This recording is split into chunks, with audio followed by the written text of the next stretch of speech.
gagawa ng sapatos sa Marikina.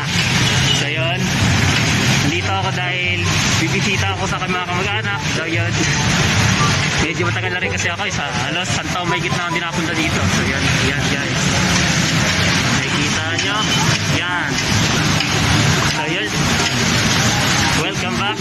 So yun sila, although di pa nakakapag-upload. So yun, baka ito magiging na akong upload. So something 2021 na pagbablog. So yun, ito ang aking hometown sa Marikina. Almost 1 year mahigit na rin ako din nakapunta dito. Ayun, namiss ko na sila, namiss ko na yung lugar na to. Tsak, gustuhan nyo dito kasi talagang totally mahigit dito. Pansin ko naman kanina eh, laki rin na pinagbago yung laki na pinagbago dito sa Marikina. Pero isa lang pinagmamalaki ko dito, malinis, number 1. Pero mapahain dito sa Marikina, maliit na. So yun, pupunta tayo sa doon kina tita. So yun, kunwari galing ako sa hospital. Pero pupunta rin ako doon, mamaya pa naman. Pero ngayon, as of now, pupunta ako sa kina tita dahil bibisita lang. Saglit lang naman ako doon, siguro 10 oras. Charot, hindi. Basta ano lang ako, stay tuned lang kayo dyan mga kanega. At abangan nyo ang mga susunod kong mga pakanakan. Yan, sana matapos ang pandemya na to at kapag-umpisan tayo ng mga vlog na yan, mga pranks na yan. Ayan dito, first time makapag-vlog dito sa Marikina. So yun, ilang sandali lang, doon tayo kumakan, marami sa kain naman pala doon eh. So yun, tama ako sa Meralco. Then sasakay pa ako, lalakad na lang. So yun, shoutout sa inyo, papunta na ako dyan. Miss nyo na ako, charot, alam ko hindi nyo ako miss. Ayan, babay tayo mga kanega, stay tuned.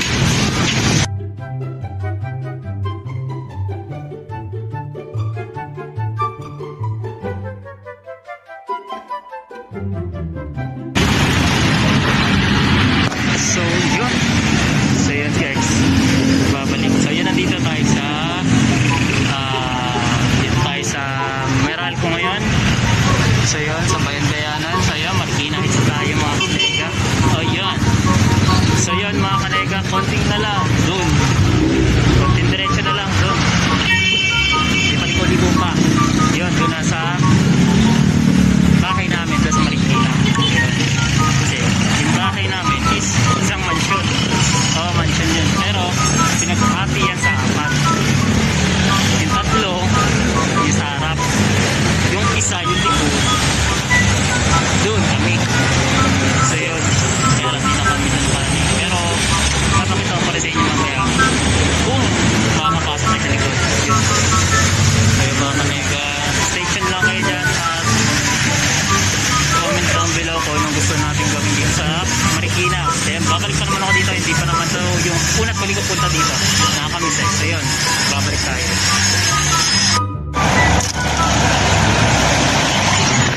So yun mga kanega, okay, dito tayo sa Marikina Heights. Okay, actually this is my first time na makapag-vlog na talagang literally in public na nakakagala na yung tipong hindi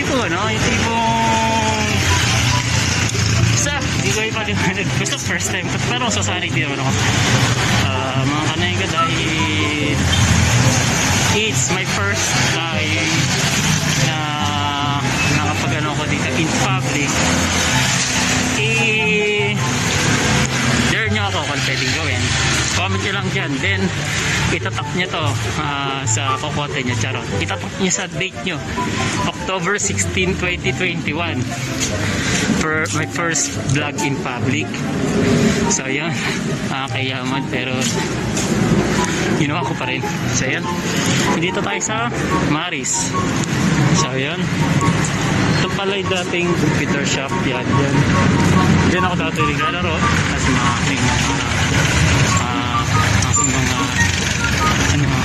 aking mga pinsan di na naglalaro. So yun mga kanega, salamat Salamat sa Diyos. Okay. Dito tayo sa Pitong and then dito tayo sa Tangili. Ganyan mga kaniga. Ganyan, no? Pinakaroon na kotse. So yun.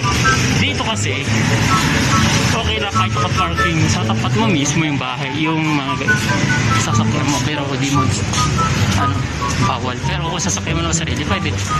Kagaya ng mga gito yan, yung mga naka-parking na ganyan sa tapat nila. Di na bago sa akin yan kasi nandito ako since bata pa lang. So yun mga kanega, salamat sa Diyos sa pagkakataon na nandito na ako ulit. Uy! Almost after 1 year mahigit, nandito na ako ulit. Sino kayo unang makikita dito?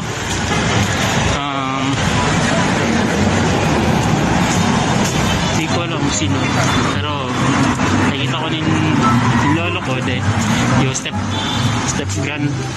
grandfather, lolo ko. Si Papa, siya na kasi nagkalaga kay Papa simula ng bata. So yun, nandito.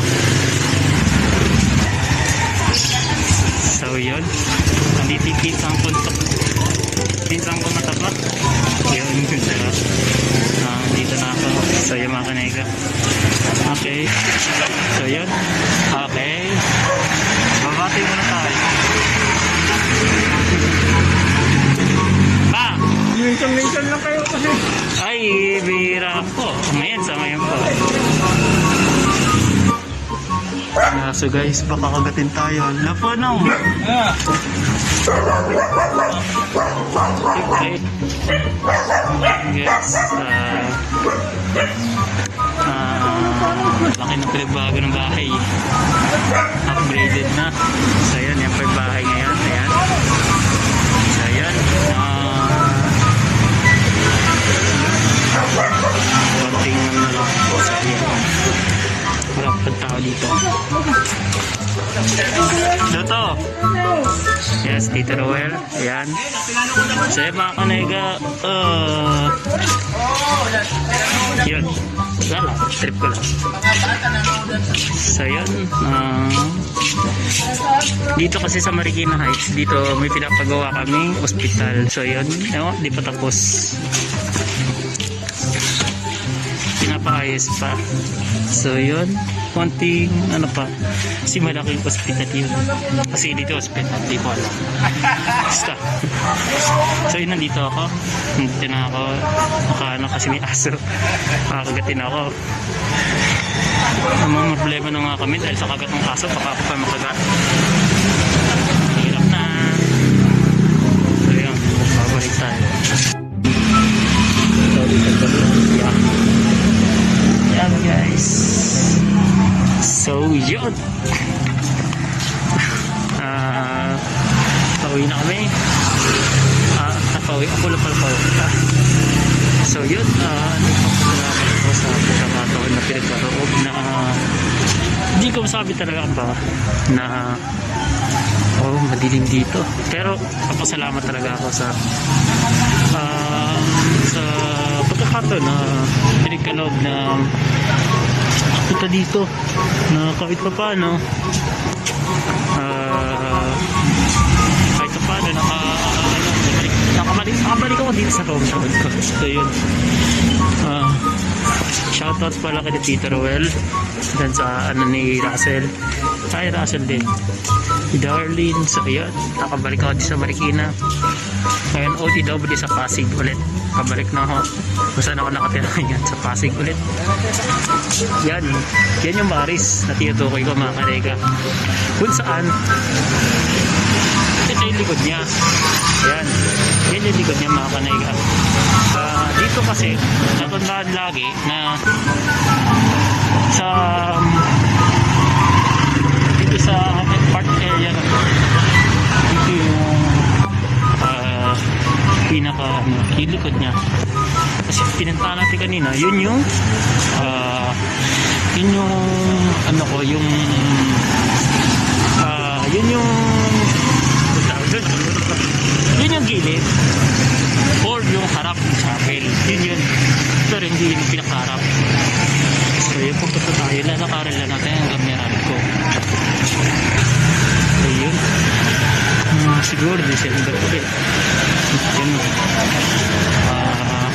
Yun. Tuloy ako nakadalo ng pasalamat kay Liz.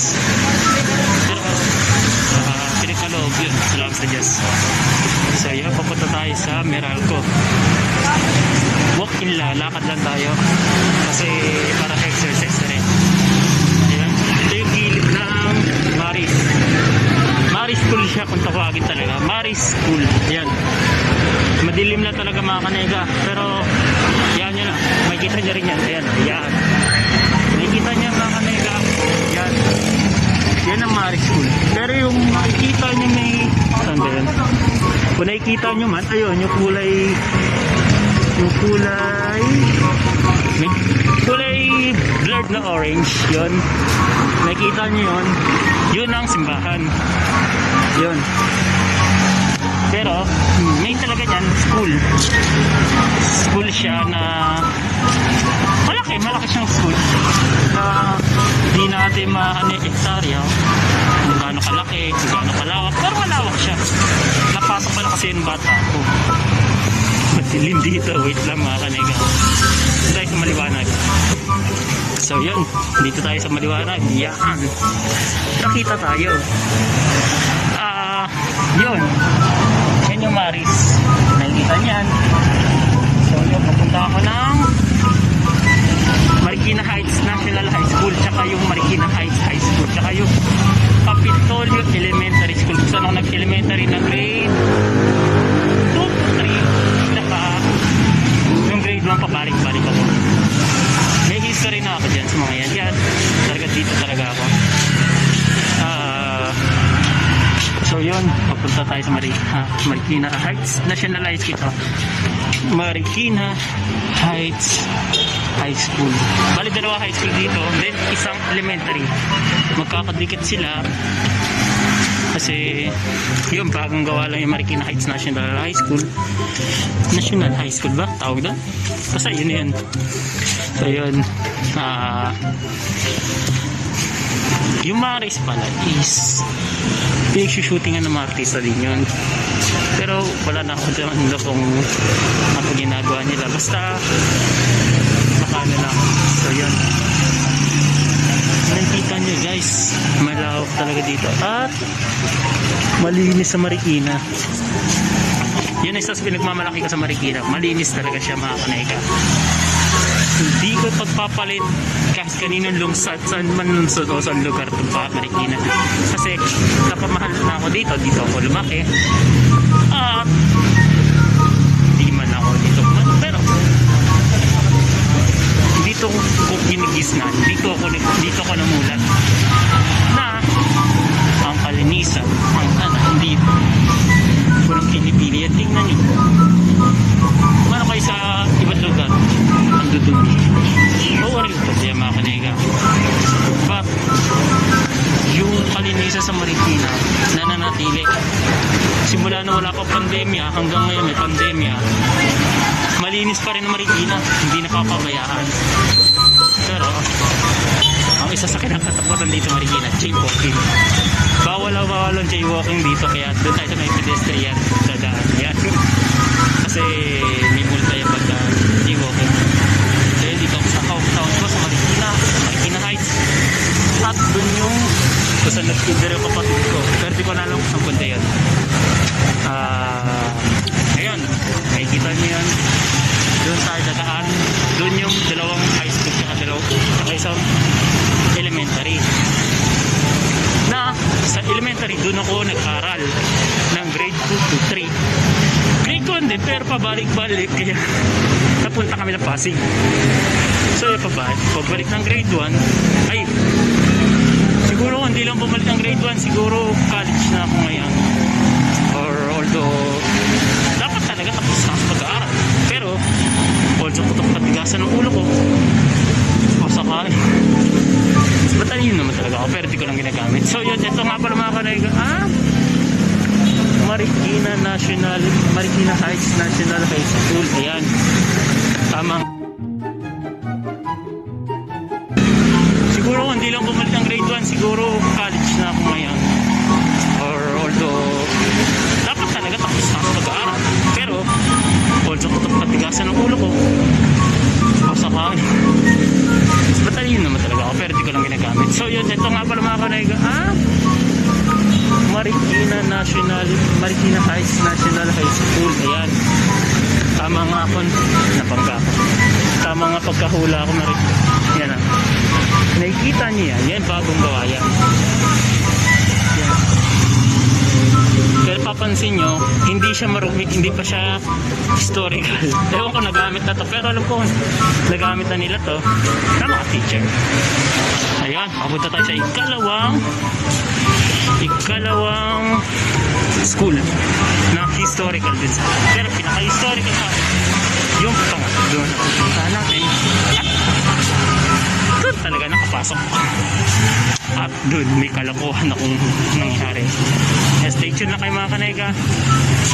Wait lang kayo. So, yun. Okay, babalik tayo. Ito yung Marikina Heights High School mga kanayga. Ayan. Kung nakikita niyo siya, yun siya. Kaya mga kanayga, Marikina Heights High School. Papansin nyo, parang kaduktong na siya ng Marikina Heights National High School. Okay na. It means, iisa na sila, pero yan talaga ang pinakaunang Marikina Heights High School. Naging national din lang kasi isa lang naman sila, pero pangalawang school yan na historical at matagal din sa akin. So yun, papunta tayo sa pangatlo. Saan ako nakagulukuhan? Yun, ito. So yun, mga kaniga, babalik. Ito, sa pinaka historical sa akin. Ayan, ito na. Ang Kapitan Moy Elementary School. Malaki na pinagbago niya mga kanayga, pero kung papansin nyo, may picture ako ipapunta. Yun yung dating Kapitan Moy. Ang Kapitan Moy, it means yan, may sapa pa dyan. Hindi pa totally ganyan niya mga kanayga. Diyan ako nag-aral ng grade 1, 2, and 3 ng elementary. Grade 1, pabalik-balik ako kaya napunta ka sa Marikina. Ay, punta kang Pasig, doon ako nag-aral ng grade 1. At kalahating taon ng grade 2. So, grade 1 section 2 ako doon. And grade 2 section 2. Honor student ako doon. Pagdating ng grade 3, dito na ako. Ay 2 and a half and 3. Dito ako nag-aral. Sa Kapitan Moy. Ito ang historical. Ito alam ko relate ang mga kabata, ang mga bata dito noon. Mga bata nga.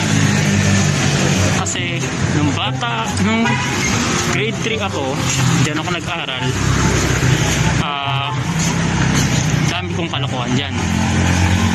So, marami naman din kayong sigurong napapansin. Loko-loko rin ako dati. But yun lang. Pero yung grade 3 ako doon sa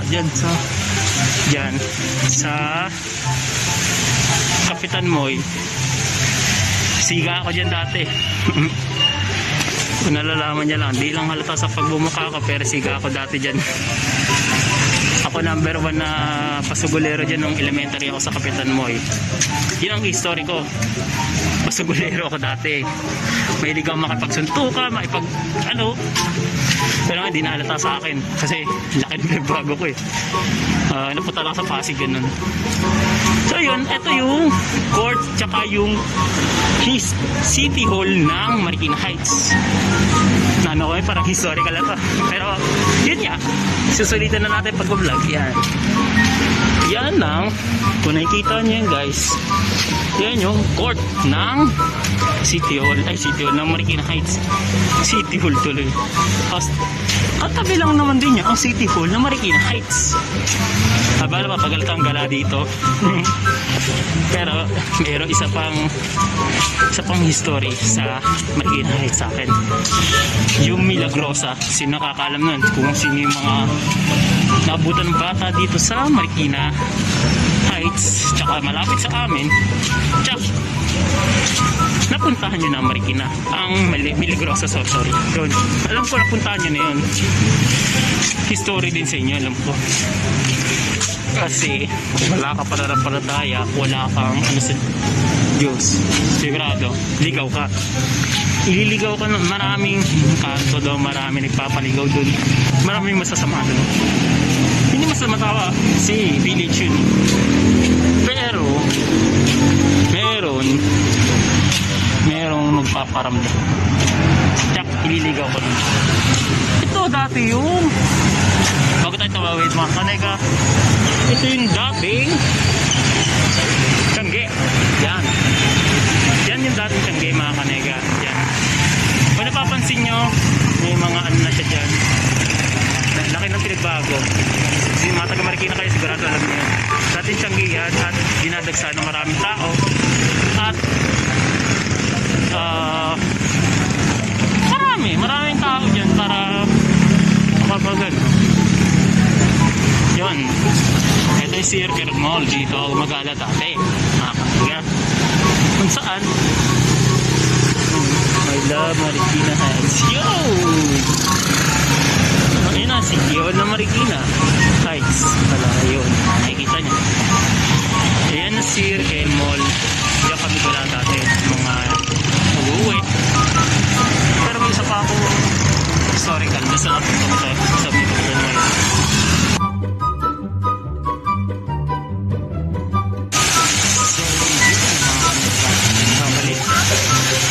Bawi na tayo galing doon sa Marikina sa Hotel Pasig at muli sa lahat bago tayo lumisan din sa Marikina Heights. Maraming salamat sa inyo and huwag kayong masawa support sa akin. Yun, another videos abangan nyo. So yun, bago tayo lumisan sa Marikina, yun no, mamiss ko to ulit. Almost siguro isang buwan, isang taon na mawawala dito. Or hindi pa naman. Pero abangan niya pagbalik ko sa bahay.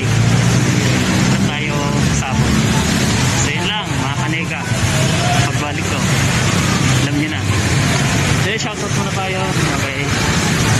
Shoutout sa mga klase ko dyan. Bukas gagawa tayo ng projects. Alam na. Food trip na naman. So yun. Shoutout sa ayun, sa mga dito sa Marikina, sa mga bubo dito, sa mga street sweeper dito, yung mga nananatili sa kalinisan. Siyempre sa ating mayor dito sa Marikina City. So yun, shoutout. And then second Sabat anniversary ko pala sa November 22. Abangan nyo mga kanaiga. Simple ko lang para sa inyo. Hindi naman ako masyadong bongga. Maganda. Simple ko lang para medyo may thrill lang.